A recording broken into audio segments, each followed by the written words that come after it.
Hello, everyone out there. My name is Mason McCormick. I'm here to do my book review for class. The book that I chose was sort of out of nowhere. This was the second choice. I'm very much looking forward to reading my first choice, which deals with Native American tribes being sovereign with their casino rights, as there's a bunch of those near me, and I was really pumped up to talk about that, which is coming up here in a few weeks. So I'm very much diving into that book. But this book I picked, which I shouldn't admit this, but it was because the title was cool. It is what it is. I'm just being honest. So, Like a Loaded Weapon.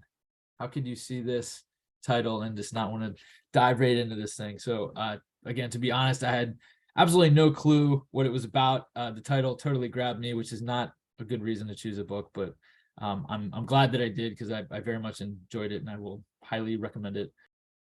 So I'm going to attempt during this deal to kind of flip-flop between some visuals and me talking. I hope that's okay.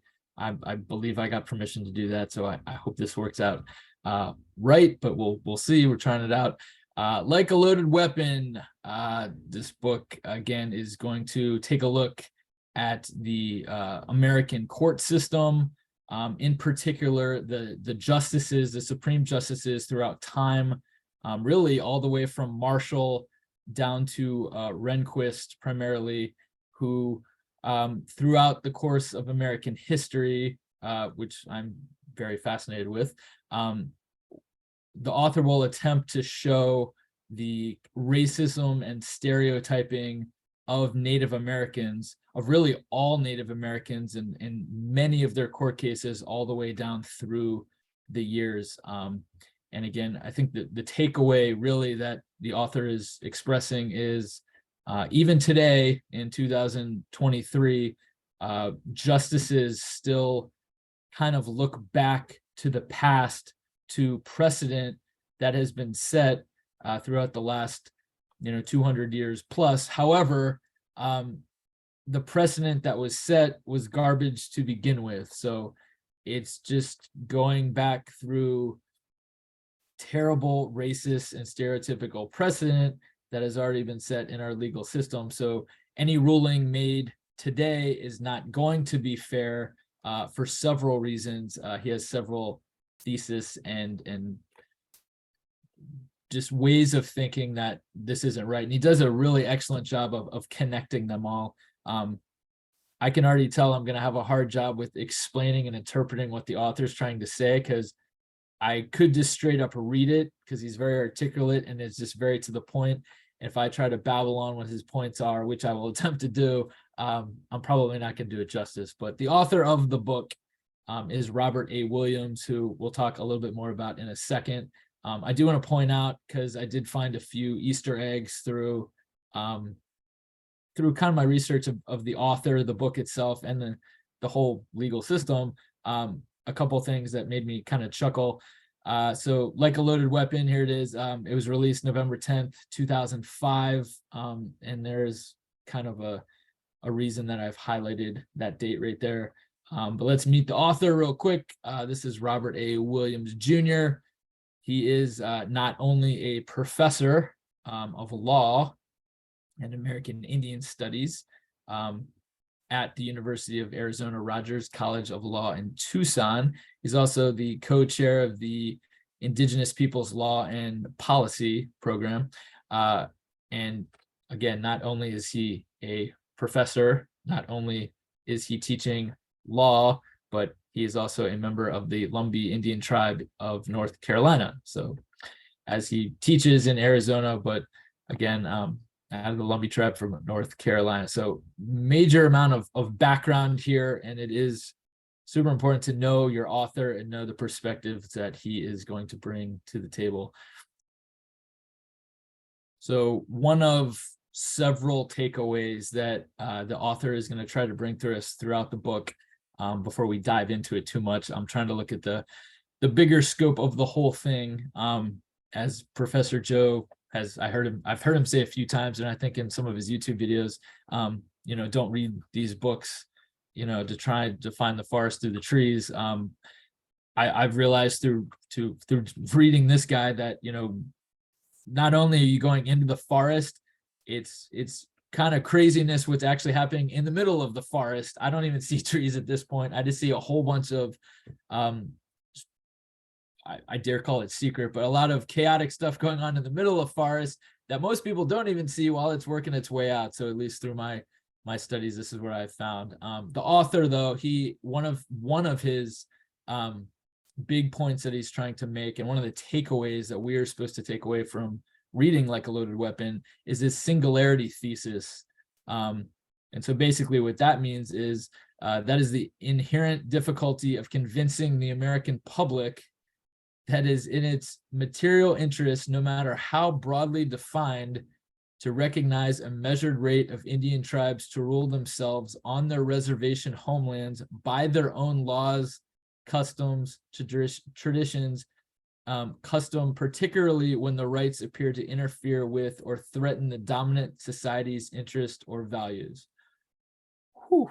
So, like I said before, he's very articulate and right to the point and doesn't waste too many of his words, which I like. And during my undergraduate, I was always taught that, especially with history writing, that you're not supposed to waste any words. They're all supposed to mean something. And it's certainly a heavy book that way, because all of his words are very impactful. So just to break that down a little more, so again, we can get the big scope of things. Again, he's trying to convince the American public that Native Americans not only should be viewed upon in the court system as special in the way of their own sovereignty, but they're actually asking for different things as opposed to other groups of people. We'll get more into that as we go along with this. But again, Native Americans have their own laws, their own customs, their own traditions, and according to them, by their right, their own land, which is continually being infringed upon by the American government and others seeking to remove them from their land, or remove not only them from their land, but artifacts or resources from their land. So he gets a lot of his thesis by a Native American advocate named Charles Wilkinson. And he, again, has another principle, which, again, Williams bases a lot of his theory on. Charles Wilkinson says that Indian rights are much different than other minority rights. And he goes on and he has a term for that, which we'll get to in a second. But he says, and I quote, "The most cherished civil rights of Indian people are not based on equality of treatment under the Constitution and the civil rights laws." So that kind of stopped and made me think. There are actually a lot of pages in this where I read through and then stopped and were thinking about them 2 or 3 pages later, and then had to turn back and read it a second or third time and be like, that's a pretty profound point. So again, the most cherished civil rights of Indian people are not based on the equality of treatment under the Constitution or civil rights laws, which leads into his term that I believe he's coined, and that would be Charles Wilkinson, that Native Americans in court specifically argue their cases not through a us versus you kind of argument, but he has the term that's called measured separatism, which again made me stop dead in my tracks and think. But measured separatism is the right to govern your own reservation or homeland, and those who enter the homeland, which should be run by the laws of the sovereign nation who is occupying it, and their customs and traditions. It is up to the ruling members of the land to decide, again, those laws. So in other words, Native Americans are not asking for like a, hey, we own this and this is our stuff. It's a, this is our life. You gave us this life and you shouldn't be entering it really for any reason. And furthermore, again, we're not like another civil rights case based on race, based on just culture. based on an environmental land geographic grab that somebody had. Again, we were here first. This was our place that you, the United States, promised us you would not come in and bother us. So when we argue for civil rights, it's a different sort of measured separatism than the kind of civil rights that everyone else is arguing for, if that is translating well with you. So here we are, we're switching to cartoon. The reason we're doing that is because this is the way the book opens, which you would figure from a professor who is teaching law at a pretty major university wouldn't really start a book with a cartoon, but he actually starts with something that he did in some of his classes, which I found totally relatable. So it totally hooked me. I've read hundreds of books the first couple pages, and I'm like, not for me, but great hook from Mr. Williams here. Basically, he shows this to his class some years. He doesn't do it all the time, but he said he used to do it all the time. And basically what we have here is a prototypical Indian chief wearing all of his headdress outfit, holding up some beads. And as you can see from the picture, this picture wasn't actually in the book. I went ahead and found it because I was so interested in it. And it obviously says, "To begin, I'd like to show you this. Isn't this a beaut?" And again, so what are we looking at? We're looking at a Native American tribe looking at some beads. And then below, if your eyes wander down, it says this is New York in 1626. And if, again, you are a early colonial and explorer scholar, you'll know that this was basically in response to the purchase of Manhattan. Native Americans were given really not that much at all for the land of Manhattan. And this is the cartoon that, again, Gary Larson is going to come up with. This is the Far Side cartoon that I'm sure many of you have seen before. But anyway, he shows this to his class, and whenever he shows it to the class, supposedly they all, start laughing or chuckling a little bit because they think it's funny. And then he stops and looks at them and he's like, "So why are you finding this funny?" Which is a pretty good icebreaker. And then the class kind of sits back and they all offer their opinions on why this is so funny. And, long story short, most of the students basically are pointing out that, oh, well, the Indians got screwed over because they basically received nothing for the island of Manhattan today. And that's kind of funny because they're thinking they got such a good deal, but they did not. So again, Professor Williams goes on to then explain to the class that this really isn't funny. And even if this is intended to be funny, which it was by Gary Larson, the artist, this isn't something that, again, should be funny because of what's happening. It's actually very stereotypical and very messed up that we, even today, this came out in 1991, but today we look at this picture and say, oh, look at those savages. They're so happy to be receiving really anything for all of their unbelievably expensive land, which, again, when he gets through his explanations, it's not as funny as they think it is when they first start, obviously. So to continue and move this on a little quicker, that's kind of the opening hook for the book, which really got me. I know I spent a lot of time talking about it, but it really sucked me into where I wanted to just keep flipping the pages after that. He's also a bit of a name dropper, which is a little shameless, but I appreciate. So if upon further investigation, after finishing the book, I kind of just flipped through each chapter just to, somehow come up with an organizational pattern of what I could discuss here. And first chapter basically just talks about racism, and he just immediately opens with Malcolm X, couple quotes, what was going on at the time, and basically uses that as a springboard to kind of define racism. Then quickly in the next chapter, he transitions.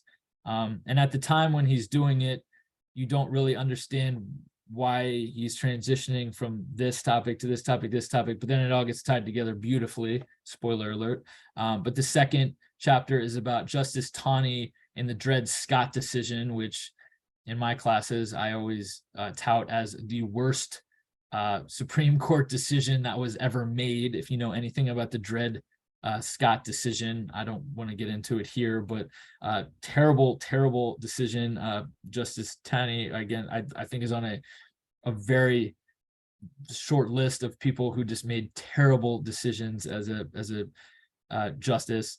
After that chapter, it goes into the Marshall Court, which I don't think you can write a book and talk about Native American rights or any sort of issue without mentioning Marshall and some of the cases that he had. I think all of the books that have been reviewed so far in class, all the videos I've watched at least, have mentioned Marshall a couple times. So that chapter goes through Marshall, and then actually kind of curves again, because the next chapter talks about Taney again, and then how, again, those decisions were based, again, off of Marshall. So he's attempting early in the book here to kind of relate, again, this court decision was made here, and then this court decision was made years later, but then does a really, really excellent job, again, rewinding back to the original precedent that was set, and then explaining why the more modern decision was made, and it was based off of the other not good work of the justice before him. So that is the book in essence. Literally, that's the whole book. After that, it literally is a case and then a case after, and it just keeps rewinding back to why this keeps happening. So again, in essence, that's the book. The chapters that follow that basically just take a hard dive into the Rehnquist years of the court system. So this is Rehnquist, which again, he goes through many chapters after the first few, just expressing his he doesn't come out and say hatred at any point, but you can tell there's an underlying this was like his nemesis as he's writing the book. I want to point out also, again, this is the Rehnquist court. That's when it lasted. I believe he was the 16th Chief Justice of the Supreme Court, nominated by Reagan. He again, his death was on September 3rd, 2005. And as I kind of pointed out earlier, this book was published November of 2005. So kind of interesting that this book was published literally right after his death. So what a fit after, again, the justice passes, that this book is going to come out basically slamming every decision that he made, and just going to the extreme about how corrupt he was by going backwards in time to justices before him to continue to make terrible decisions. And not only was this book published right after he died, I then found out that the Rehnquist Center of Structures of the American Government, which I'm sure is a thorn in the side of the author, is in Arizona, and it provides opportunities for Arizona students to come and observe, again, the workings and all the stuff that he did. So I can only imagine that the author had all this happening right in front of him, and having gone there and experienced all of this is probably, I can't confirm this, but I would imagine that's what convinced him to write this book in the first place, because of all the things that Rehnquist did that he had a problem with. So before I start going down the Rehnquist train of cases that he looked back on to set his terrible new precedents based off of old court decisions. I wanted to read an excerpt from the Book of Transition here. Again, Rehnquist is going to take some of Marshall's cases to set on. So as it reads, beginning with the Marshall's Court, foundational precedents on Indian rights laid down in the early 19th century, and continuing in the Rehnquist Court's leading Indian rights decisions of the 21st century, the racist precedents and language of Indian savagery used and relied upon the justices throughout the ongoing historical period of legalized racial dictatorship have most often worked, this book argues, to justify the denial to the Indians of important rights of property, self-government, and cultural survival. In other words, take away the long-established legal tradition of stereotyping Indians as savages, and there is usually no other stated justification to be found for the way that Indians are treated by the justices. Indians get treated legally by our own present-day justices, just as Indians were treated by the justices in the 19th century, as savages whose rights are defined according to a European colonial-era legal doctrine of white racial superiority over the entire North American continent. Woo! Had to read that one several times. That is a mouthful. That is just a whole bunch of information to cram in there. I've tried and hopefully succeeded in explaining, the reason that this book was written. But that pretty much articulates it as good as it can be said. Throughout time, again, if according to Williams, most of the justices have been racist throughout the country, beginning to now, and really it is the court cases are acting like they are superior still today over Native Americans. I know we had a good conversation during our last meeting on the same topic, but I, for one, think that's completely true. I think that the court system in America feels like they're almost above Native Americans who, again, originally have land ownership claims and claims to many other things. But then when taken to court, they're not treated at all in fairness.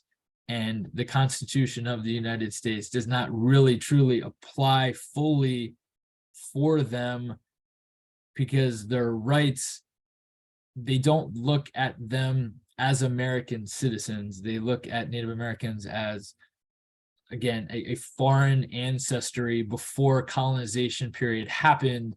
So all of the deals and promises that were made and treaties, taking from our last meeting that we had, they just don't count.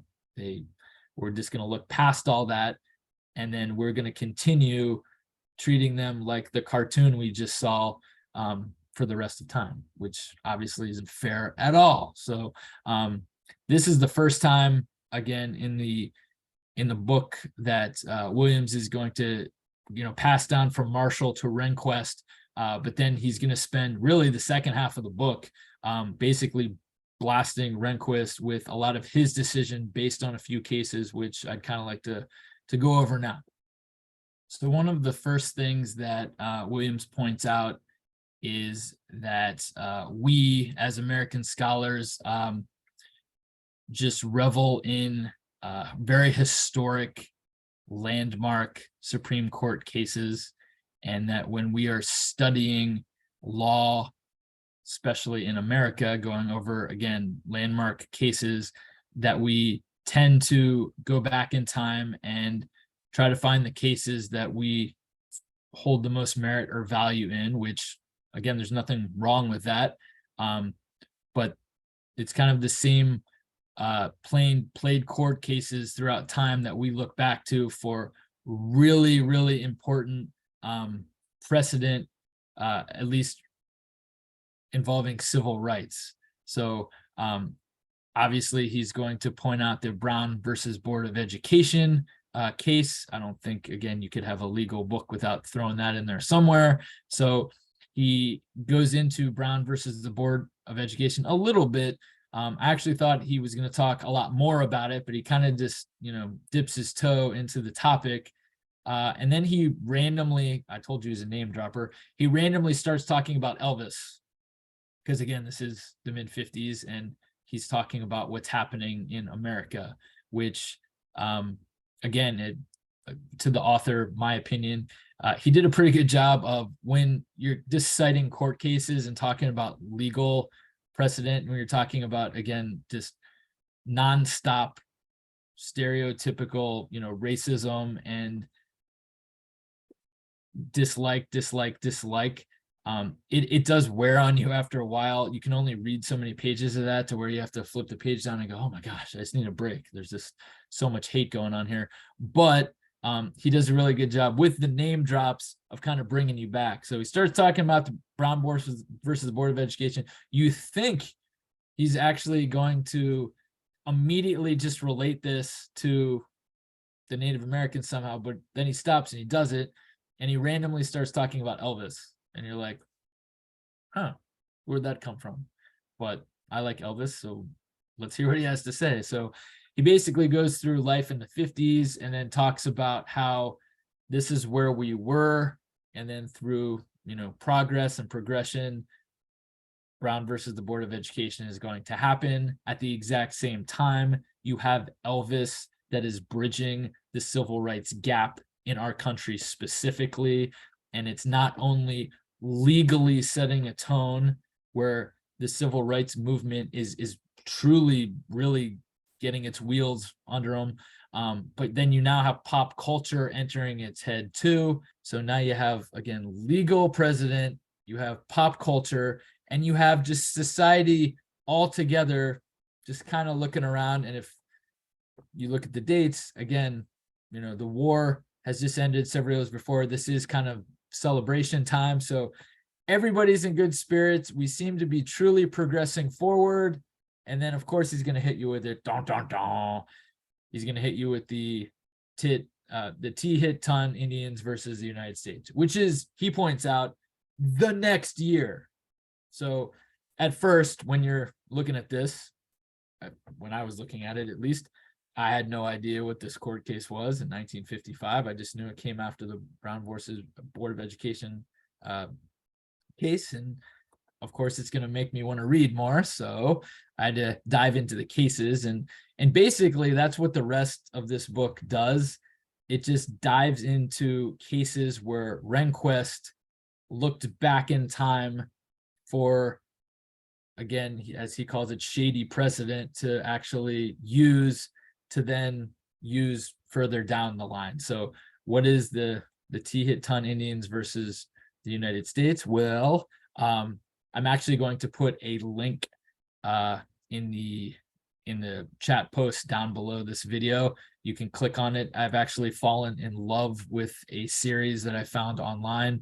You click on it and it's basically like a 2-minute recap of court cases. A lot of them are Native American court cases, which is great for this class, but not only for this class. I enjoy them so much and they're so to the point and brief that I'm probably going to start showing a lot of them in my class. So I'm really, really pumped up that I found those. Anywho, the T-hit ton Indians versus the United States, as you can see here, this is the case itself. I really encourage you to watch the video clip if you get a moment. But in essence, what happens is this nation, they're in the Alaskan wilderness, and they really, claimed the land. Russia is eventually going to come in, and Russia is going to sell its land to the United States. So, of course, they're going to say, hey, well, this is our land. And the United States took it. The United States also promised them, again, under the 5th Amendment, that they would not come in and take anything.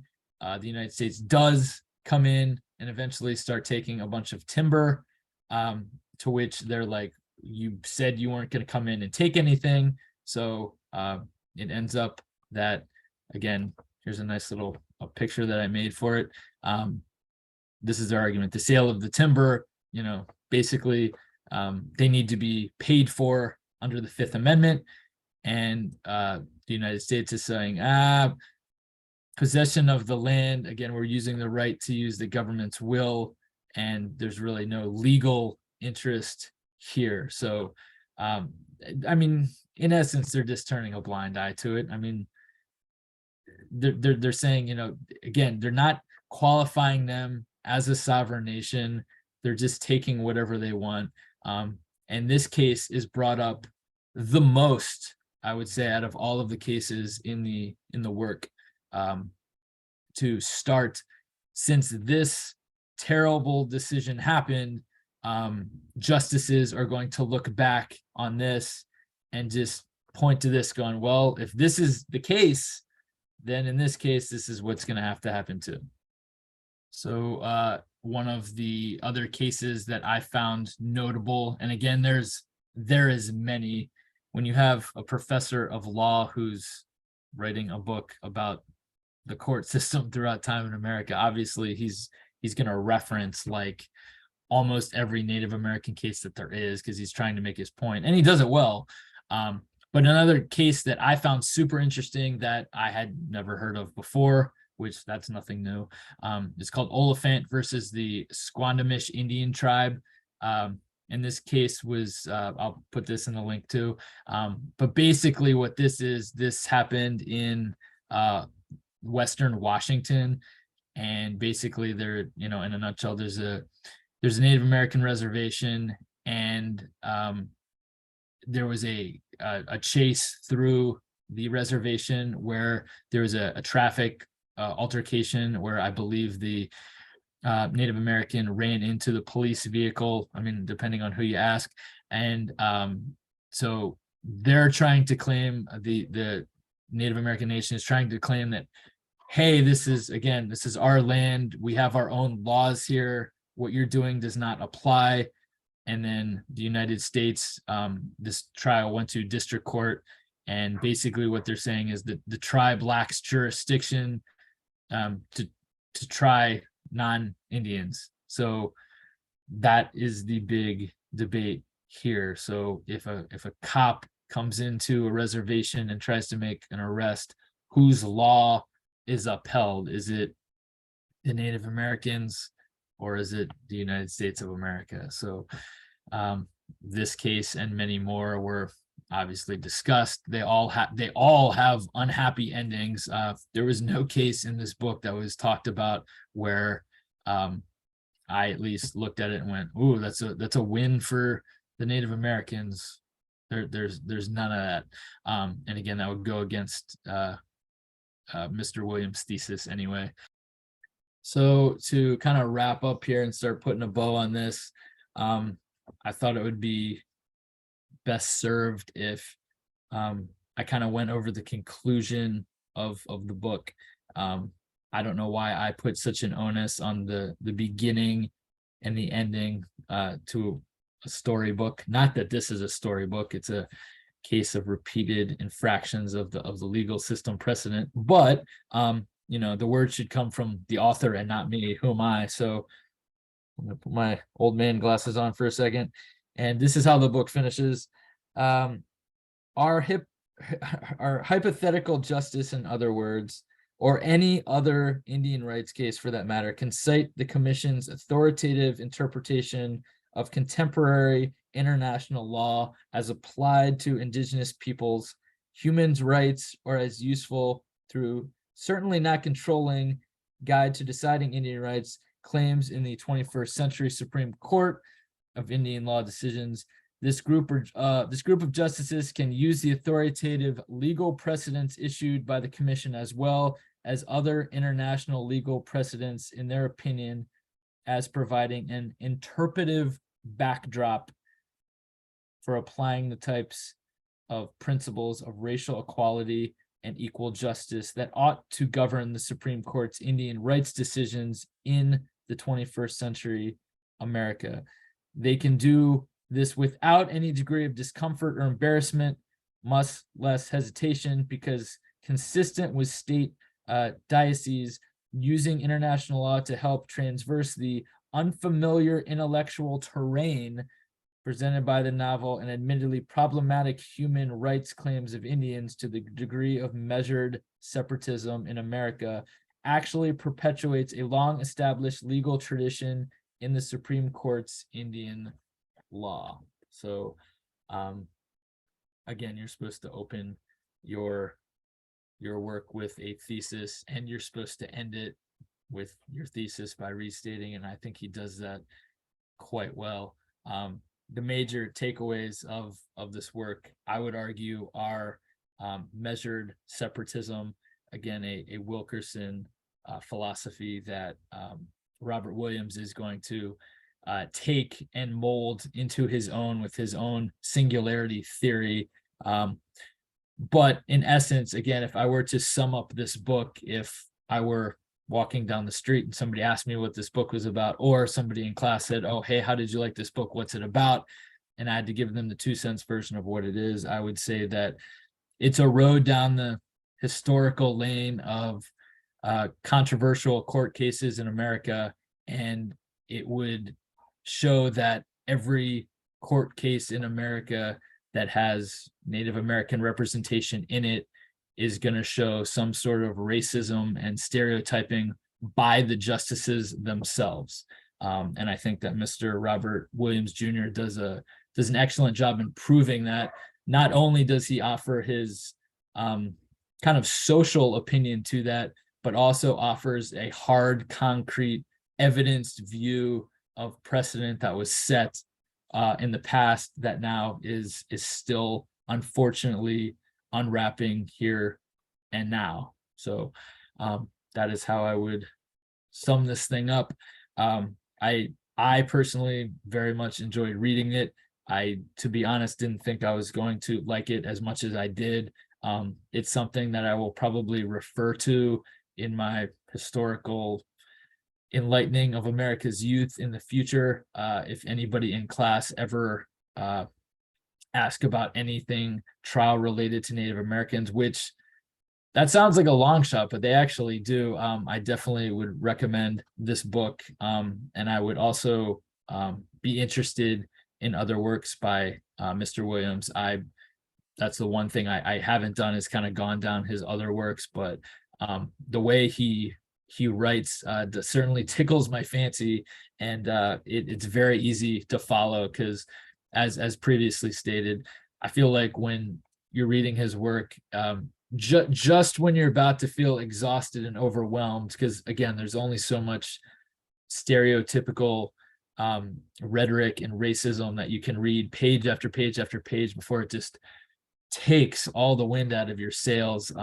Just when he gets to the point where you're gonna put it down, he totally blows air of life back into it by kind of just hooking you like only he can. So I appreciated it, and I very much enjoyed Like a Loaded Weapon by Robert A. Williams Jr. I hope everybody enjoyed the review and synopsis of what I thought about it. Thank you.